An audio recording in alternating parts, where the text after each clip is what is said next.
All right, Got and it. the recording started. So, hi, Stephanie. Hello, Michael. It's so good to see you. Good to see you too. Thanks for joining me for this quick little improvisational interview. Yes, and we will highlight the improvisational. So I'm extra red and sweaty today because I was working out prior to this conversation. I didn't think to ask if we were going to record it video, and we are. So I'm just explaining to everybody that I'm not abnormally nervous. I'm just hot. Oh, congratulations for that. Thank you. Okay, so how to describe the topic? So because I met you back in actually before ACS, Yeah, I think if we look, we went and found the year, I think one of Rich Littman's 2016. intensives. Yeah, 2016 at, I don't know which one. I went to two of them. You might have been at both. I'm not sure. It might have been the Fearless Intensive. I don't remember the names of them. I went to a couple of them. And Me too. There'd be one just before ACS started. So it was that was the one. contrast. Yeah. Okay. And I know that during that and in much of ACS and over a course of years, you're in this very deep process because you were a Go ahead and just tell him I was struggling bad. Yeah, I don't remember all the details. I just sort of I do. You were in that category of struggling to move from psychotherapy to coaching. Yes. Yes. So I'd love to get, because now you're deep in coaching. We're in the three principles world together. All sorts of amazing things are happening. You've gotten to the other side of it. Oh, thank God, except for the other struggles I picked up along the way. But right, in that one in particular, I've had a really big breakthrough. So yes. Yes. So in service to all these other people that I come in contact with and people you come in contact with who are making that leap from psychotherapy to coaching, some of this might not apply at all to them because it's about you. Isn't everything? For you. Yes. For me, everything's about me. Yes. This is my world. That's right.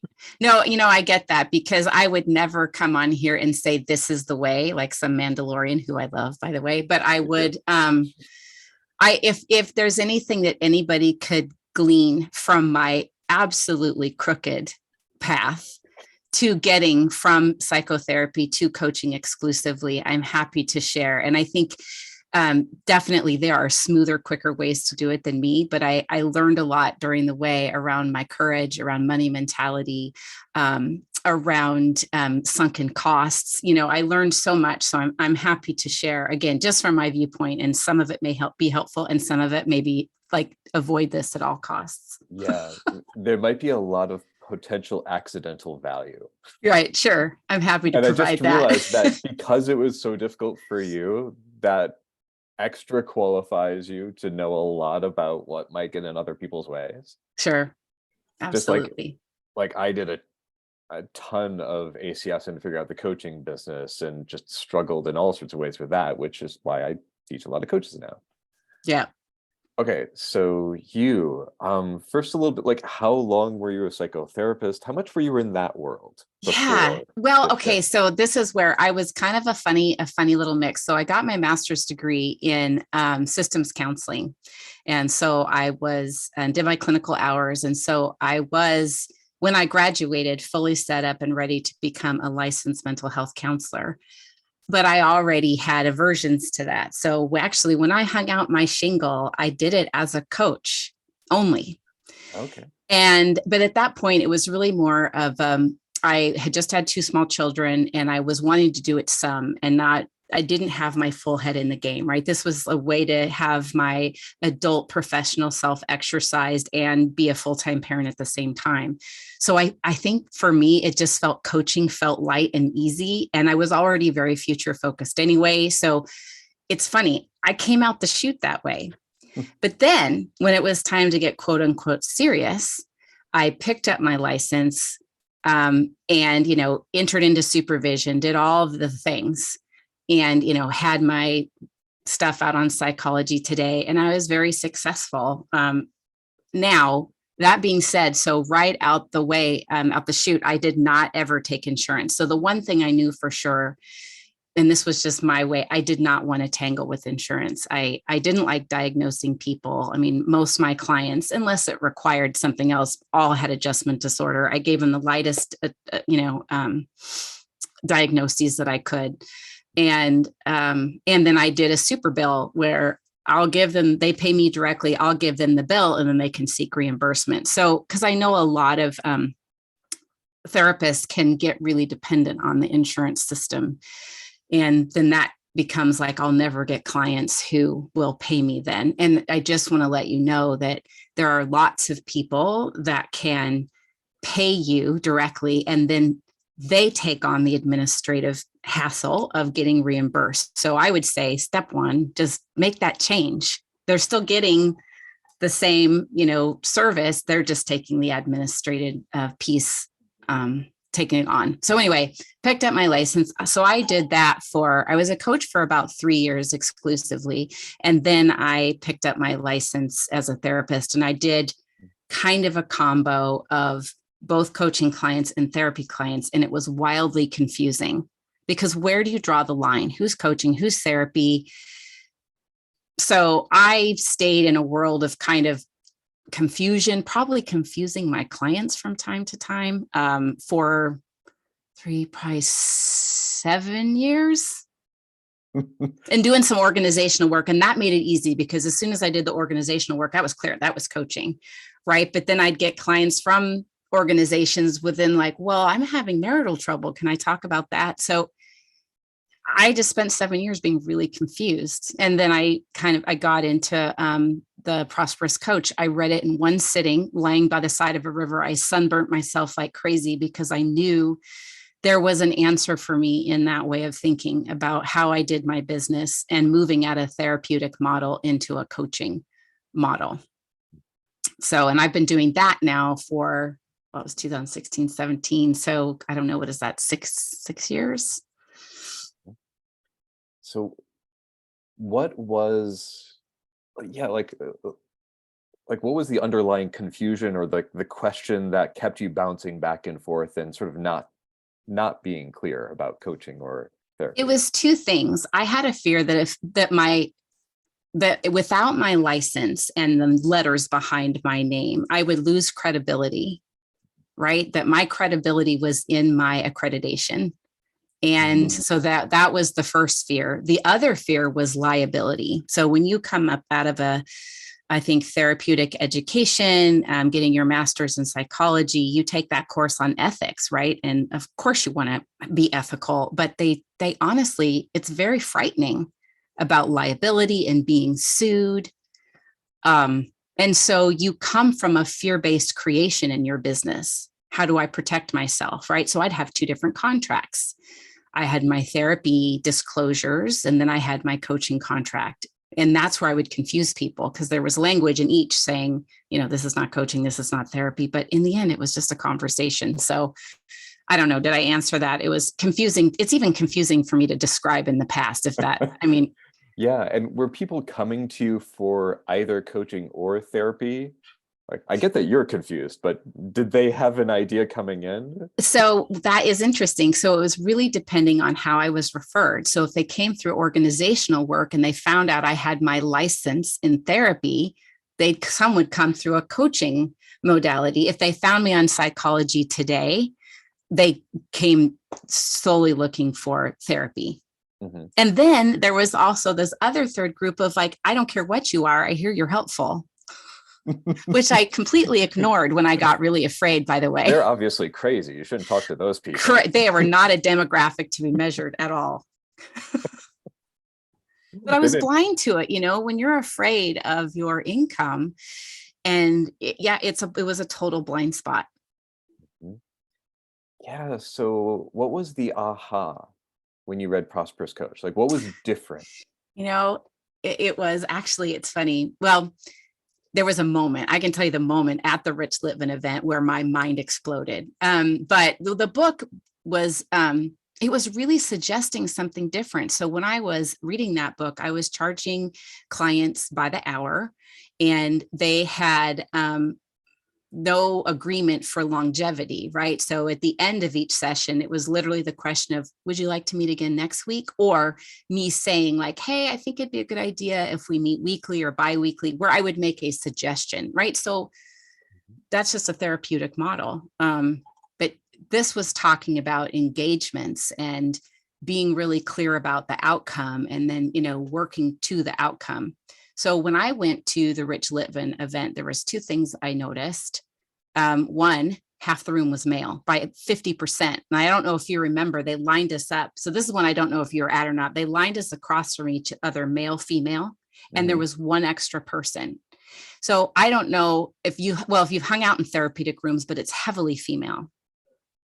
I really noticed this was a feminine, masculine mix, and I loved it. So then the second thing I noticed was that skill and money mentality are two very different things. There's value and there's money mentality. So what happened is that we ended up in a little coaching dyad where you would do speed coaching with someone. And I was next from a young man who will remain anonymous. I don't even know his name actually. And he clearly was wearing a very nice suit, the kind that you don't get at Men's Warehouse, right? Like very much high money. And so we were coaching each other. And when he coached me, it did not work for me. In fact, the things that I noticed, he was more of I don't know what that style would be, provoke and shock and say, if I say something, he was just like, I don't believe you. It was really odd. It was the oddest 3 minutes I've experienced in conversation. And I was a little like the value styles out there. And the value for me was zero.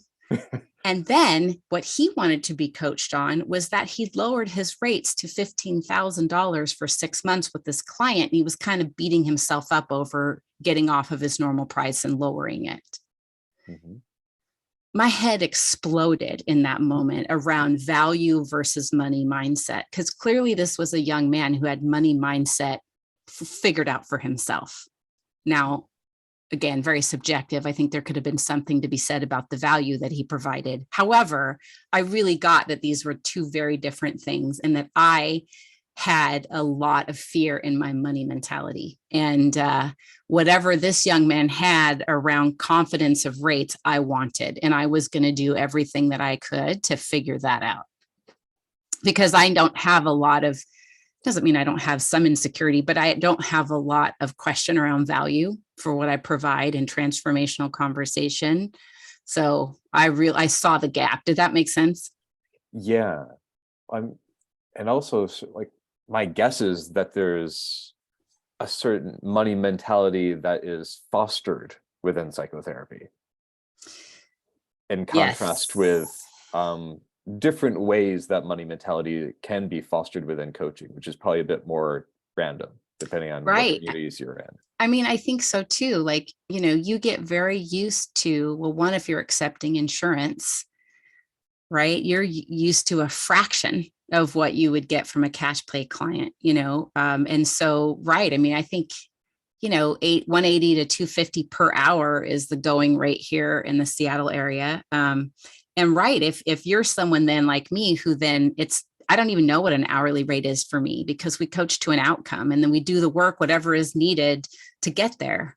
So I get, when people say, well, how much are you per session? I kind of well, I don't know, because I can't answer that, right? Confusing question. It becomes a very confusing question. Right. So I very much. And then of course, there is the level of society that is willing to invest in themselves. And I don't mean, and I think that there's I don't know what, to be of service sometimes in psychotherapy means that you're willing to be helpful at any cost. And so I think each person individually has to sort within themselves the meaning that they make out of the rate, so I always have some form of what I would consider to be altruism going on within my practice at any given time. It's a couple people that I have offered to do the work at a very different rate because I want to, because I just want to work with them. And that helps me. Does that make sense? Totally. So I'm curious, because you had this aha early on, and then there were years of struggle. Oh, come on. It was about, well, I had to work with Steve Chandler in his group twice. So that was, 2 rounds of 6 months. Okay. And it took some time. My fear around scarcity of clients, if I changed my license, if I got rid of my license, which I should probably talk about that. So yeah, like what were some of the biggest fears, limiting beliefs, like the things that like held you back that you needed to see differently to move? Yeah, I think one was there were the limitations of licensure, and I needed to shed that. So I needed to call myself exclusively a coach because of how I wanted to work with people. I wanted to be able to go on hikes with people. I buy gifts for my clients. And I got to call this coaching, right? And I have to be really clear that this is coaching. And so I needed that on my invoice. I needed that, which meant then that I'm not saying I'm a licensed mental health counselor. So yeah, question about that, because I know, like, is it the kind of thing where you just like make the leap and totally make the change, or is there building a bridge where you're both for a while? Well, let's talk for about how you did it and for how other people might do it well. I was going to say, let's talk about courageous people and let's talk about me.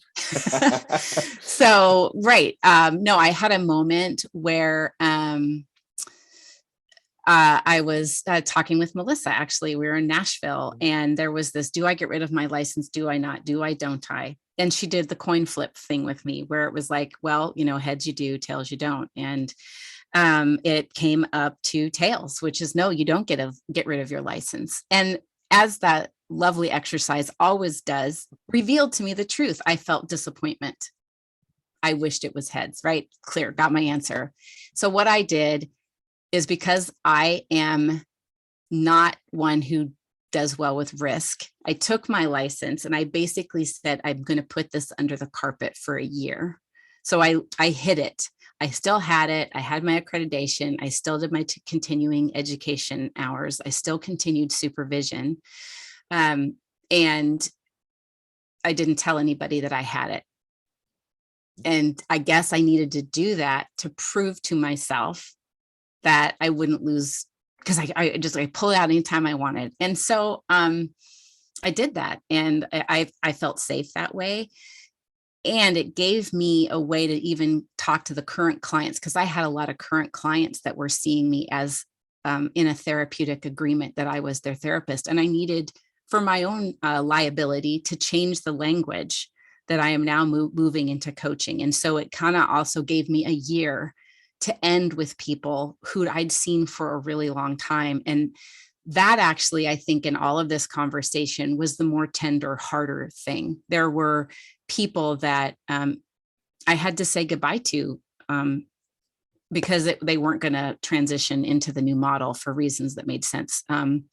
So I gave myself a year, and they had a year for us to complete the work or to reference them out. And then some came right along from hourly into a full-blown coaching contract. So yeah, I noticed that the whole, like, they have a year, it's like all of a sudden they were in a program. That's true. I didn't think of it that way. Were in, like that kind of context of a time container happened. That's true. Yeah, absolutely. So yeah, it was it was there's 4 words that I love. They came from the coach Mark Allen. I think he is part of the publishing company that did like creative visualization. He's got some works out there. I'm sorry, I can't remember the name of his books right now, but I was listening to an audio by him, and he just said, I do everything in my life in an easy, relaxed way and in a healthy and positive manner. And I think that gave me permission to do this in my own way. I was putting a lot of pressure for pulling the trigger and blowing up my practice and then starting a new one. And I was like, oh, there can be this. How's that for a metaphor? Right. There can be this other thing. demolition as career transition. Right. And for sure, I mean, I wish I could trumpet this from the top of Mount Everest for sure. I mean, Steve Chandler is I adore that man all the way to my bone marrow for everything that he is. He's a lifelong learner. He's a coach. He's authentic. He's humble, and he's wise and gentle. The gentle velvet glove slaps that I would get across the face from that man was so loving and kind and helpful. And I think, honestly, it was really being in his presence and learning from him that gave me the ability to create the room to do it my own way and to be kind to myself as I did it. Nice.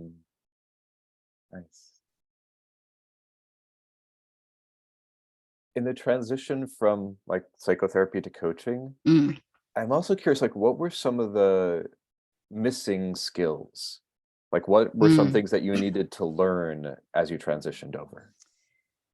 Yeah, there was a lot about a coaching contract, how I want the pacing, because all of a sudden now I'm choosing, right? Not the therapeutic model isn't choosing the pace and the engagement. I am.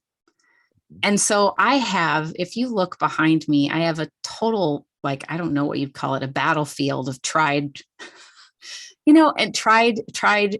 coaching things. I used to, coach every other week for 6 months. And then I'm like, that's a little bit too long. And I'd shorten the contract. And then I had all kinds of models around, well, if you miss a session, then it's just gone. Or if you miss a session, then we extend it by 1 week. Like, I've had so many different versions of how to work with me that I actually now I've gotten to, I don't know what kind of level this is. And my guess is that you're probably there, that it's like, now you just create it individually with each client. Like, you deeply listen to them and then you make them an offering where you co-create how you're going to work together. Like, I have gotten such levels of freedom now, right? Because I wrestled with, this is how it has to be. And even around coaching contracts, Michael, I mean, I still remember that day. So I had a coaching contract. I'd probably rewritten it, I don't know, 10 times because I hated every version. And then one day, Steve Chandler at the front of the room, somebody asked him, hey, could we have a copy of your coaching contract? And he's like, oh, my invoice is my contract. My head exploded again. And from that day, I'm like, shred. I don't even have a copy of my old contracts. And I'm like, my invoice is my contract because it says coaching and here's the amount you pay, done. So I had a lot to learn. I think just about that, right? What is a coaching engagement?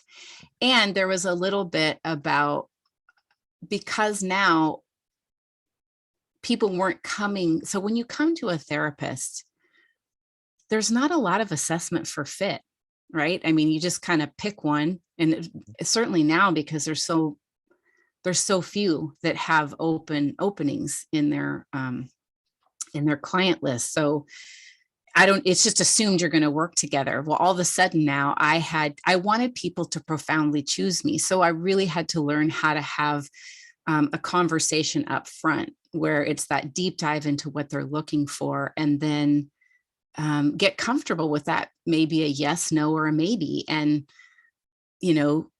really only move forward if it's an absolute yes, and like test the yes. Like, so I had a lot of kind of more of that, not marketing mentality, but be of service and to profoundly serve them by getting them to a clear answer. So I had to learn a little bit about how to sell myself, because when you're a therapist, it's just assumed, right? Mm-hmm. And they even pay you to not work with you, right? They'll pay you for that hour. So yeah, it was just changing the way that how clients would engage me. And it was really nice that I could be a part of deciding whether I wanted to work with someone. Yeah, was it different, like how you talked about yourself and the degree to which you talked about yourself? Yeah. And your coaching.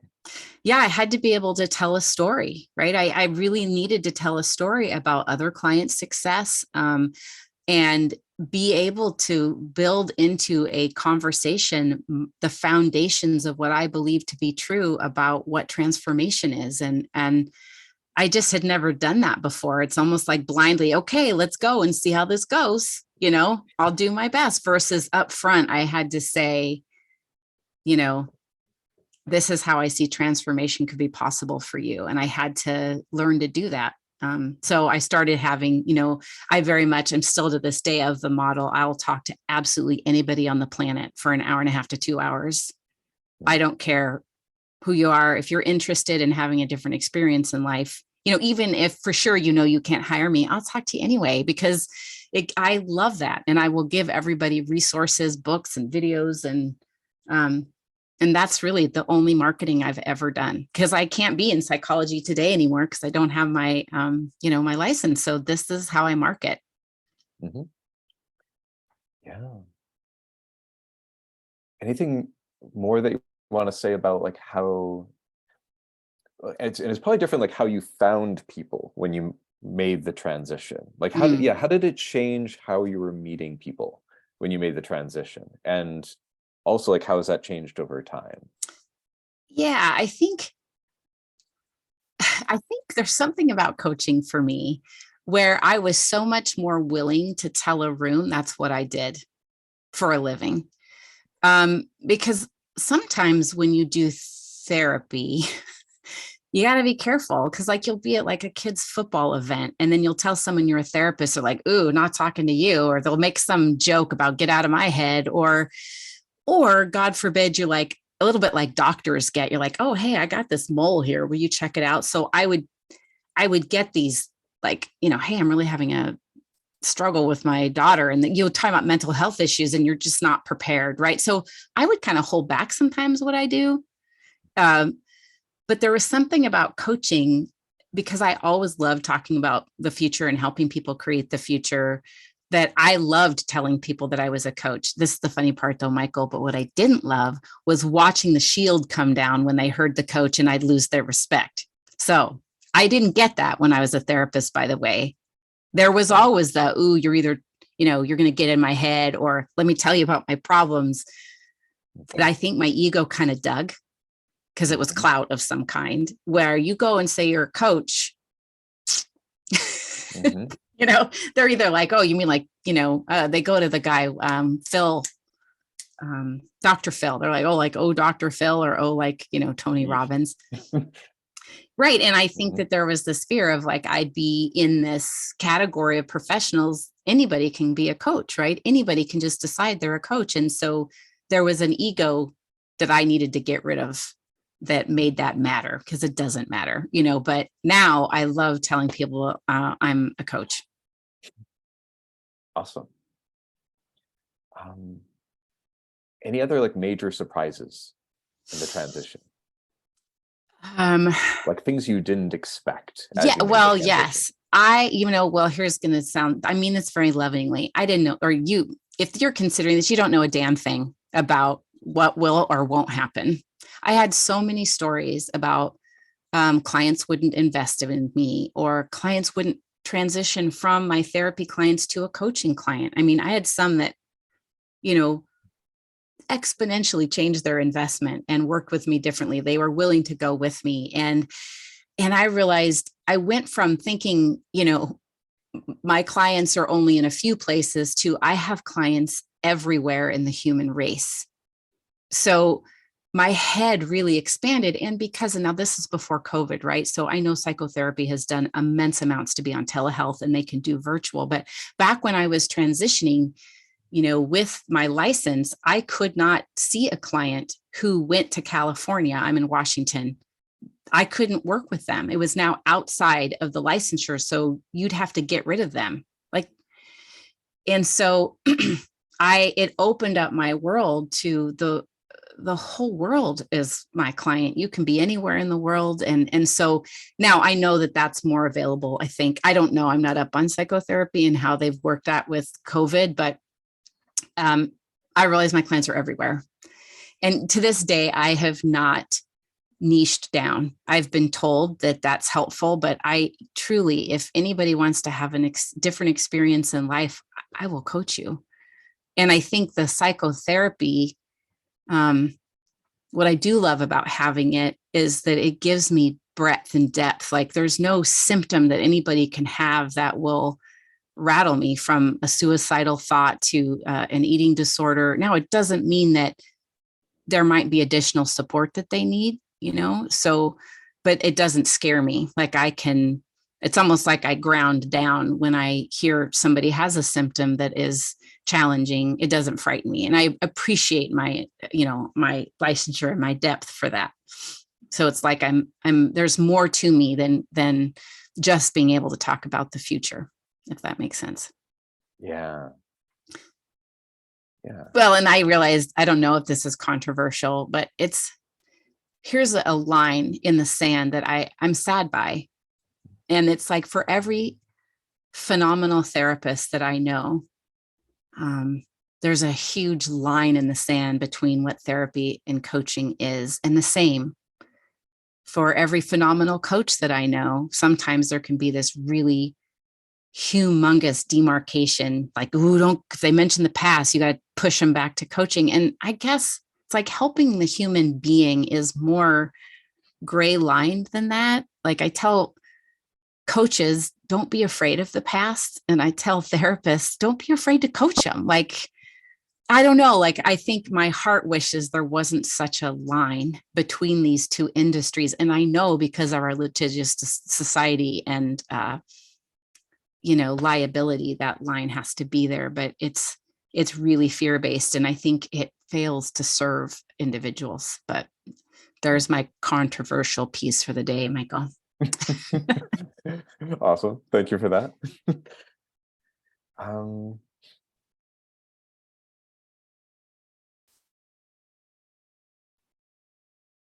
Anything else that you might want to share? Like someone who, well, actually, like, what if there's someone who, like, they're playing with the idea of switching to coaching, but they're not yet like, I really want to, like, they're considering it.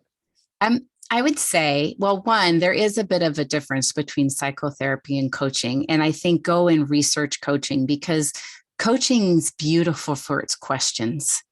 I mean, that is the part about coaching that I absolutely love. It's, it assumes no expert. You go on a journey together with inquiry, right? And that you reveal somebody's genius through questions. So coaching holds questions like no other industry, I think. So one, get yourself tooled up and learn from some really great coaches. I think next, be coached, hire a coach. I had my first coach, Debbie Daniels. Like I hired her in 2005, and my God, I loved her. And I learned, like, oh, okay, these are the types of questions she has. This is the type of intake she does. Like, I learned what it means to be coached.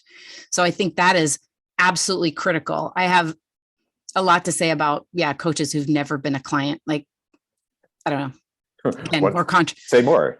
More controversial. I think it's of profound importance that, one, you can be coached, and that you know what it's like to be a client. I cannot say enough. I think that's profoundly important. So I think that's another thing you should do. And then the third thing is like, your phone will ring and it's somebody who's interested in working with you. Consider, without touching your practice, this one person, test it out. Say, just letting you know, I've changed a little bit how I work with people, and now I'm open to taking a coaching client, and that's all that I have available. And then do that thing. Like, would you be interested in a discovery call around that? Try it out. Be willing to start transitioning slowly, right? You don't have to do it all at once and close this practice and open this practice. You can start with the next phone call. So then maybe you have a full therapy practice and one coaching client. And maybe it's the second call, or you might even consider, like with current clients you have, say, I'm just letting you know, I'm going to go 3 more months in a therapeutic capacity, but then I'm going to be changing.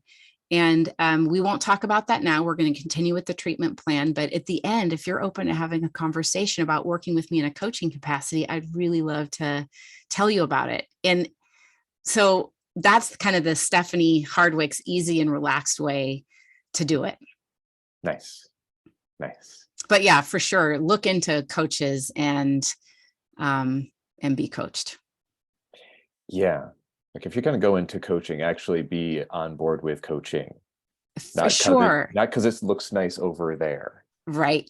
And, because too, like I noticed, because rates, okay, let's just talk about charging, right? So when you go from just an hourly rate to, offering, $10,000, $15,000 engagements, you have to be willing to pay that. Yeah. And that's the big piece. So for me, as I wiggled my way up and I would pay that, like when I paid, I can't remember what I paid for Steve Chandler. So I apologize. It's not right, but I think it was $7,000. Maybe it was $8,000. Maybe it was not. I don't know. Somewhere between 7 and 9. I don't remember.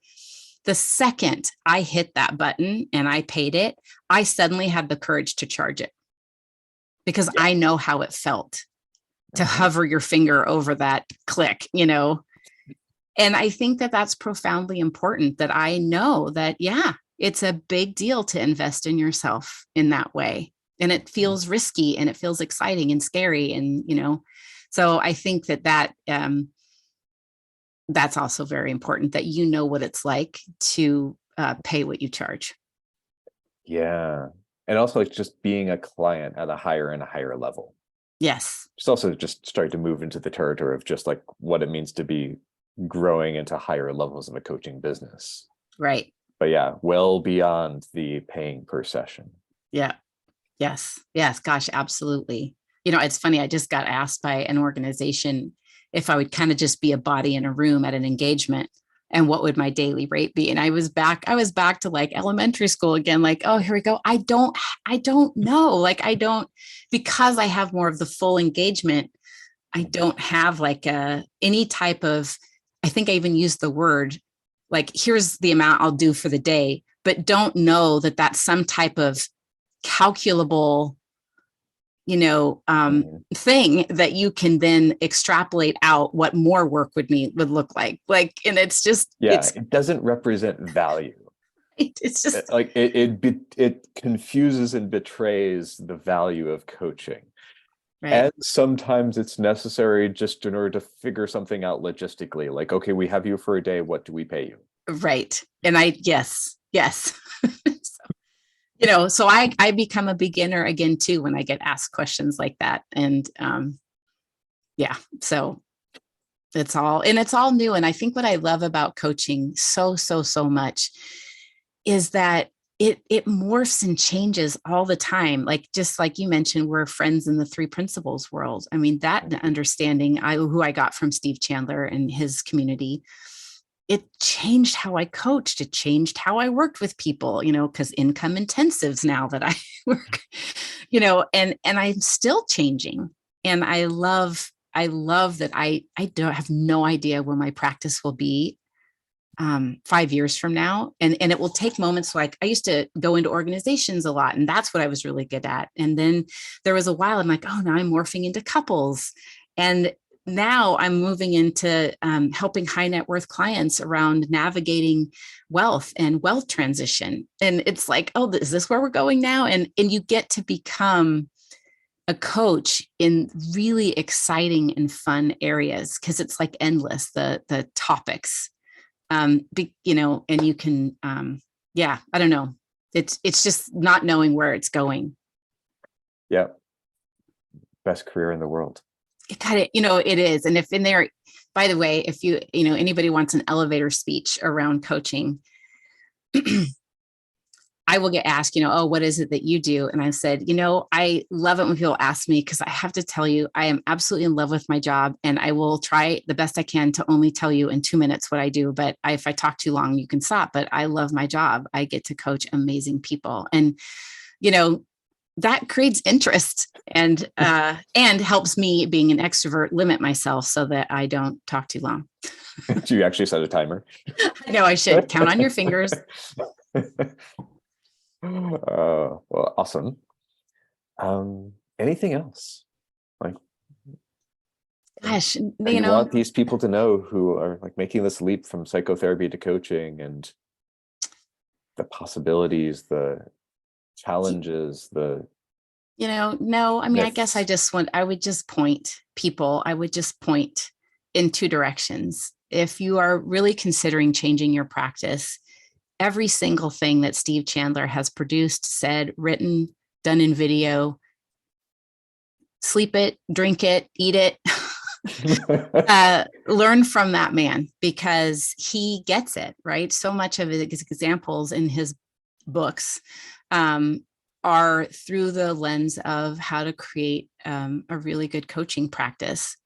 And he uses other examples as well, but he really gets it. He really understands what it is to create this. So he's your teacher. And then I would say, this is for my psychology peeps, begin Googling and learn about the 3 principles in whatever way you can. There's lots of teachers out there. You can just go to YouTube and you'll be confused at first, but it has brought principles to psychology, like capital T truth that you can stand in and are grounded by, such that you will change the way that you show up for your clients, where you are seeing their innate health in behind everything that they do. And it's profoundly transformational.